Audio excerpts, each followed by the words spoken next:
Morning. It's Monday, November 23rd. It's 20 days since we had our presidential election, and we are still not in a transition. Donald Trump still insists he won the election and is continuing to file meaningless lawsuits and attempting to overturn the results of the election. And we all recognize that this is no ordinary fight for survival. This fight underscores the deep divisions in the U.S. society. Throughout his entire presidency, Donald Trump never tried to unite the country. He held rallies that were attended primarily by his ardent supporters.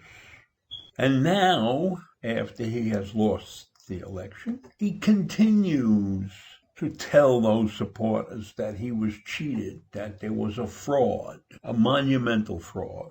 And they believe him, even though there were recounts that proved that he was wrong. And he had the balls to invite two senior electoral officials from the state of Michigan, two Republicans, to come to his office so he could talk to them about subverting the results of the election and creating a group of electors that would vote in the Electoral College for him. But those two Republicans refused to do that. They told him they were going by the letter of the law. The letter of the law said the people of Michigan had spoken, and it's tough shit, Donald. I'm sure you all know that Emily Murphy, the GSA administrator in charge of moving the transition along, has refused to do so. In all other times, the GSA administrator did so almost automatically based upon media projection. But Murphy has not done so,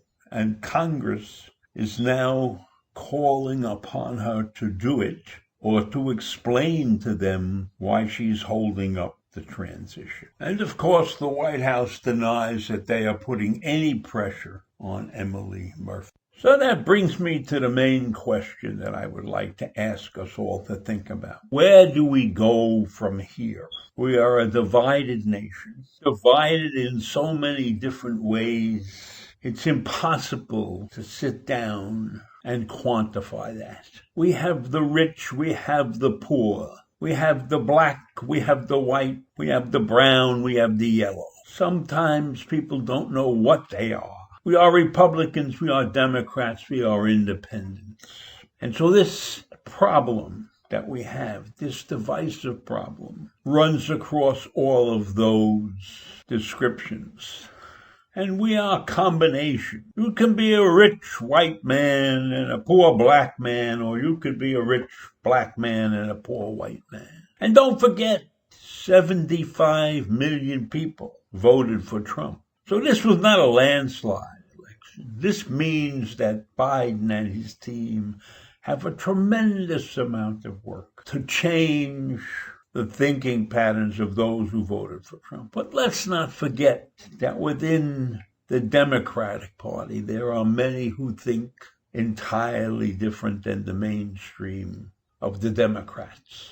So there's a lot of work to be done in melding this melting pot that we live in together. How can we find something that's somebody has quoted as a genuine middle ground? And what the hell is a genuine middle ground? There are many things we can do. And I'll take healthcare for an example.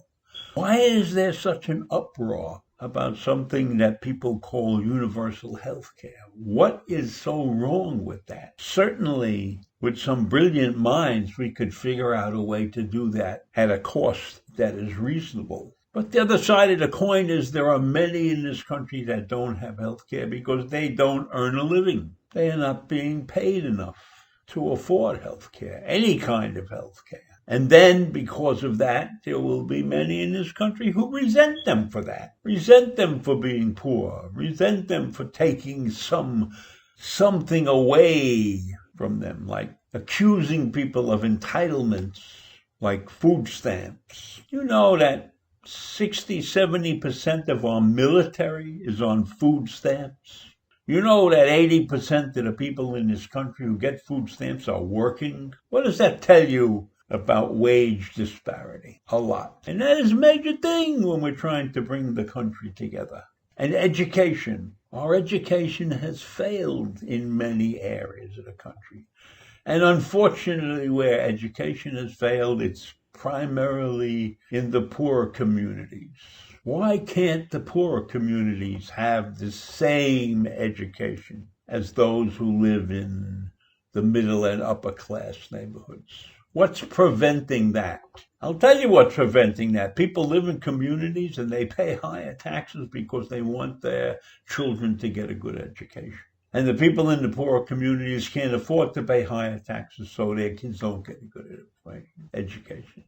So one of the major things that we could do is somehow figure out a way to equally distribute that money so that everybody gets a good education and everybody has an opportunity. And then maybe we would solve some of the problems that we're faced with. And I'll tell you what I really think is causing the great division in this country. It's the Democrats and the Republicans, because they haven't figured out how to get their acts together. Many people who are Republicans blame the Democrats for the shape of this country. And the Democrats do the same to the Republicans. They blame the Republicans for what's going on in this country. And I tell you, there's plenty of blame to go around in both parties.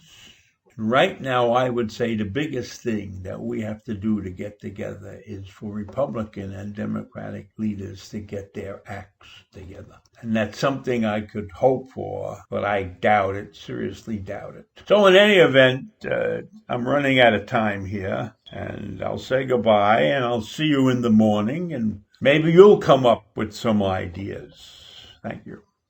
Bye.